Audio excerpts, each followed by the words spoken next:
नमस्कार दोस्तों, बहुत बहुत स्वागत है मेरे YouTube चैनल में। आज आप लोग के लिए लेके आ गया हूँ फिर से NCL फोरमैन टेक्नीशियन के लिए जो जनरल सेक्शन के क्वेश्चन होते हैं, जिसमें आपको जनरल इंटेलिजेंस, एप्टीट्यूड और मेंटल एबिलिटी आते हैं। तो वहाँ से बहुत इंपॉर्टेंट क्वेश्चन, और सबसे बड़ी चीज़ है कि ये क्वेश्चन आपके जो हैं वो हिंदी इंग्लिश में दोनों हैं, तो दोनों टाइप के लोग आसानी से देख सकते हैं, समझ सकते हैं। और एक चीज़ है, थोड़ा सा आवाज़ डाउन हो तो उसके लिए थोड़ा अपना वॉल्यूम तेज़ कर लीजिएगा, क्योंकि आई थिंक मुझे लगता है कि आवाज़ थोड़ा डाउन जाएगी। चलिए जल्दी से सब्सक्राइब कर दीजिए, अगर नए हैं तो बेल आइकन को भी प्रेस कर दीजिए। फ्रेंड्स, फर्स्ट क्वेश्चन देखते हैं। पहला क्वेश्चन रीजनिंग से है। Correct select the correct mirror image of the given figure when the mirror is placed to the right of the figure. यहाँ पे देखिए एक आकृति दिया गया है, फिगर दिया गया है, जिसमें कह रहा है राइट में एक मिरर रखना है। ठीक है, तो राइट में एक मिरर रखेंगे तो ये फिगर किस टाइप का दिखेगा। तो देखिए सब कुछ उल्टा हो जाएगा। जो इस टाइप का है ना, वो इधर हो जाएगा। ठीक है, इस टाइप का। अभी ये जो है, ये देख रहे हैं कि ये इस टाइप का है, ये उल्टा हो जाएगा, ये इस टाइप का हो जाएगा। और ये आँखें हैं और ये एरो है, इस टाइप का होगा। तो इस टाइप का कोई फिगर आपको दिख रहा है। यहाँ पे चार आकृतियाँ दी गई हैं। तो पहला आपका बिल्कुल नहीं है, क्योंकि यहाँ एरो ऊपर की तरफ दिखा दिया, ऐसा बिल्कुल नहीं होगा।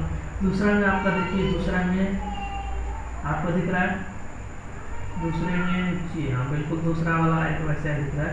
तो आपका सेकंड नंबर फिगर जो होगा वो करेक्ट आंसर हो जाएगा। ओके, नेक्स्ट क्वेश्चन देख लेते हैं। यहाँ पे एक और फिगर वाला क्वेश्चन दे रहा है। Select the figure that will become next in the following figure series, यानी कि जो अगला सीरीज होगा वो किस टाइप का होगा। तो देखिए ध्यान से देखिए, यहाँ पे क्या किया है, एक स्क्वायर दिया है। अब यहाँ पे क्या किया है, एक रेक्टेंगल के अंदर उस स्क्वायर को उल्टा करके लगा दिया है। अच्छा, दूसरे में क्या किया है कि वह ये शेप है इस टाइप का, इस टाइप के शेप के अंदर से शेप दिया है। अगले में क्या दिया है, उसके अंदर एक सर्कल लगा दिया। तीसरे में एक सर्कल दिया है, तो जाहिर सी बात है चौथे में जो होगा वो जो भी होगा वो सर्कल के अंदर होगा। ठीक है, तो सर्कल के अंदर यहाँ पे आपका कौन सा दिख रहा है, एक तो ये दिख रहा है पहला वाला, एक लास्ट वाला होगा। तो देखिए लास्ट वाले में क्या है कि सर्कल के अंदर सर्कल दिया है, लेकिन जो पीछे वाले किसी भी फिगर में सेम शेप के अंदर सेम शेप नहीं दिया है, यानी कि लास्ट वाला तो होगा नहीं। तो बच्चा पहला वाला ऑप्शन, तो ऑप्शन नंबर 1 से हो जाएगा, सर्कल के अंदर ट्रायंगल। ओके, अगला क्वेश्चन देख लेते हैं, होप आपको समझ में आ गया होगा। यहाँ पे क्वेश्चन देखिए क्या कर रहा है, select Venn diagram that indicates the relationship between the following classes. यहाँ पे देखिए कह रहा है रॉ मटेरियल, लेबर्स और मशीन्स के बीच में डायग्राम क्या होगा। देखिए रॉ मटेरियल होगा, लेबर और मशीन, तीनों आपस में इनका कोई भी संबंध नहीं, कोई रिलेशनशिप नहीं है, तो तीनों अलग अलग होंगे, जाहिर सी बात है। ओके, तो तीनों अलग अलग वाला शेप आपका पहला नंबर दिख रहा है, तो पहला वाला ऑप्शन सही हो जाएगा। देखिए रॉ मटेरियल यानी कि आपका माल होता है, लेबर्स होते हैं वो मजदूर होते हैं, मशीन्स होती है वो मशीन होती है, मतलब तीनों के बीच में कोई रिलेशनशिप नहीं फिजिकली, तो ये अलग अलग हो जाएंगे, पहला नंबर ऑप्शन सही हो जाएगा। यहाँ पे क्वेश्चन देखिए कह रहा है 3 of the following 4 word are alike in a certain way and one is different, pick the odd word out। यानी कि यहाँ पे 4 के वर्ड दिए हैं, जिसमें से 3 जो है एक तरह से और चौथा जो है वो अलग है, डिफरेंट है।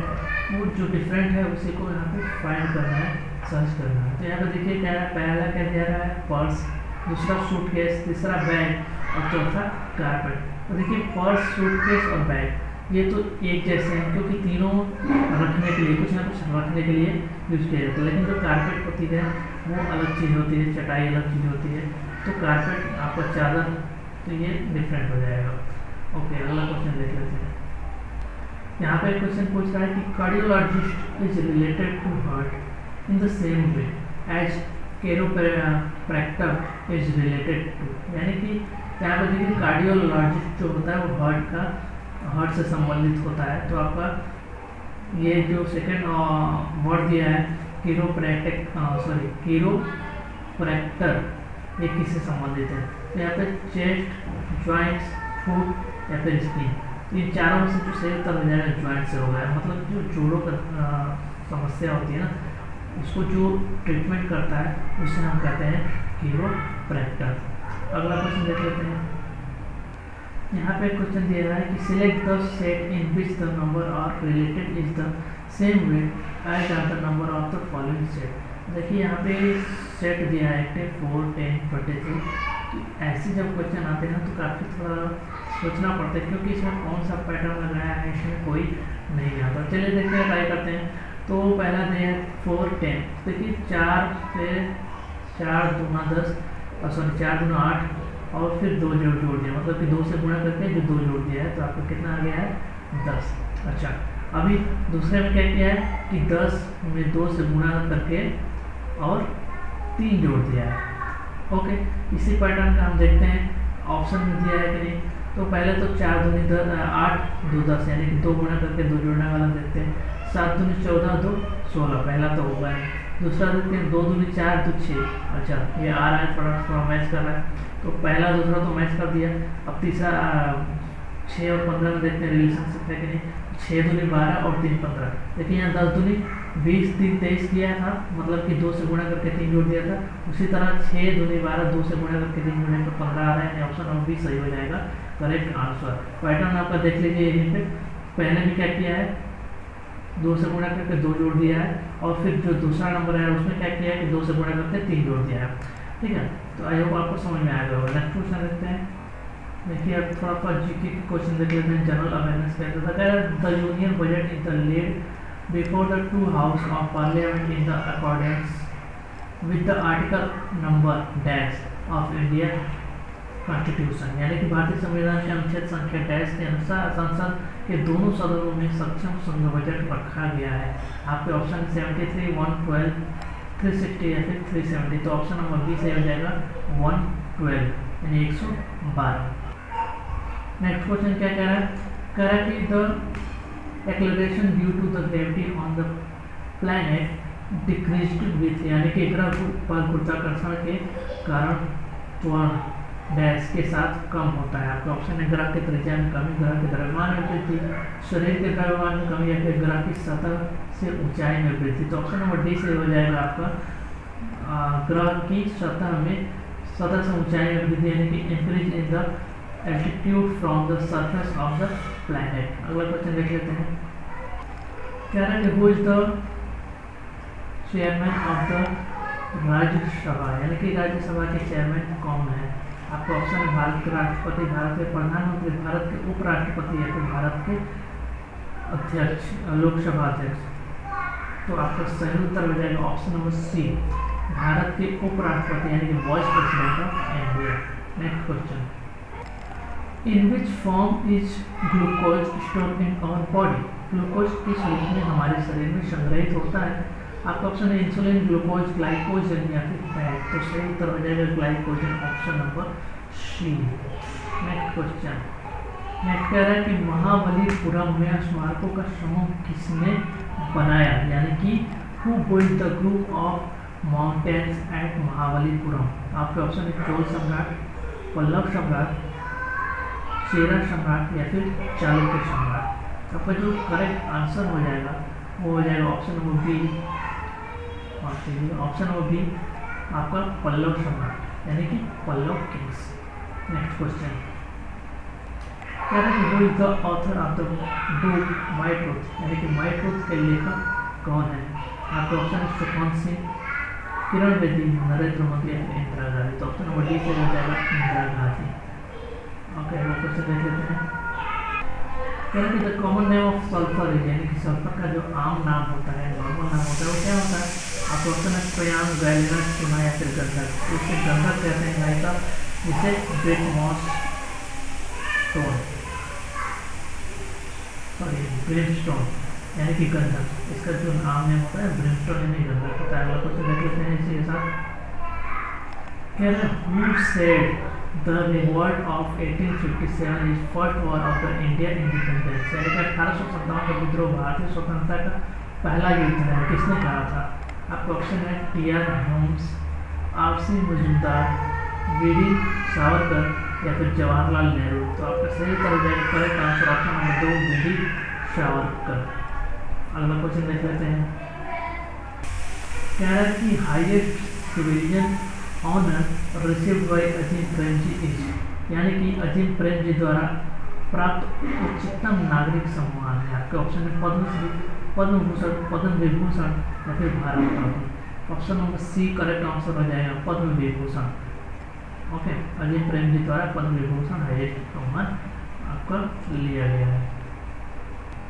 एक क्वेश्चन कह रहा है कि Konkani is the official language of, यानी कि कोंकणी, कोंकणी कोंकणी है, कोंकणी की आधिकारिक भाषा है। आपका ऑप्शन है चंडीगढ़, दादर नगर हवेली, गोवा या फिर Delhi.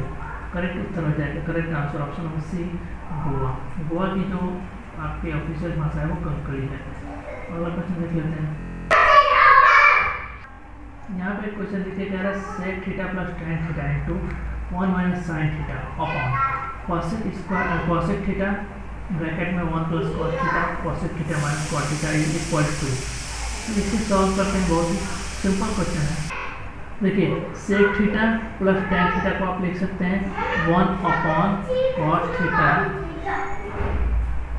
Plus sine theta upon cos theta, ठीक है।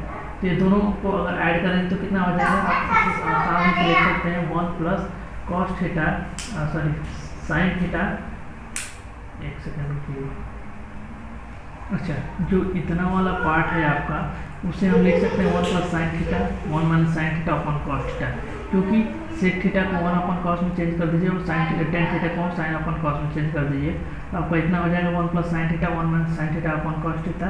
तो जिससे क्या लिख सकते हैं आप a minus a plus B a minus B, यानी कि a माइनस बी का होल स्क्वायर हो जाएगा, यानी कि 1 minus sine square theta upon cos theta, ये लिख सकते हैं। अब 1 माइनस साइन स्क्वायर थीटा बराबर होता है कॉस स्क्वायर थीटा, यानी कि cos square theta upon cos theta. तो कॉस थीटा से कॉस थीटा कट जाएगा, बचेगा ऊपर एक कॉस थीटा, यानी कि टोटल को आप क्या लिख सकते हैं, टोटल को आप लिख सकते हैं कॉस थीटा। इतने वाले पार्ट को आप कॉस थीटा लिख सकते हैं। ओके, अभी बात करते हैं नीचे वाले पार्ट की। चलिए नीचे वाला देख लेते हैं। अब नीचे वाले यानी कि इस पार्ट को हम क्या लिख सकते हैं, कॉस थीटा यानी कि 1 upon sine theta into 1 plus cos theta है तो वैसे ही 1 प्लस कॉस थीटा लिख देंगे। अब cosec theta minus cot theta को अगर हम साइन कॉस में बदलेंगे तो 1 minus cos theta upon sine theta हो जाएगा। अब देखिए यहाँ पे इसको क्या करें 1 माइनस कॉस थीटा और 1 प्लस कॉस थीटा और 1 माइनस कॉस थीटा, यानी कि a minus a square minus b square के फॉर्मूले पर रख देंगे तो क्या हो जाएगा 1 माइनस कॉस स्क्वायर थीटा।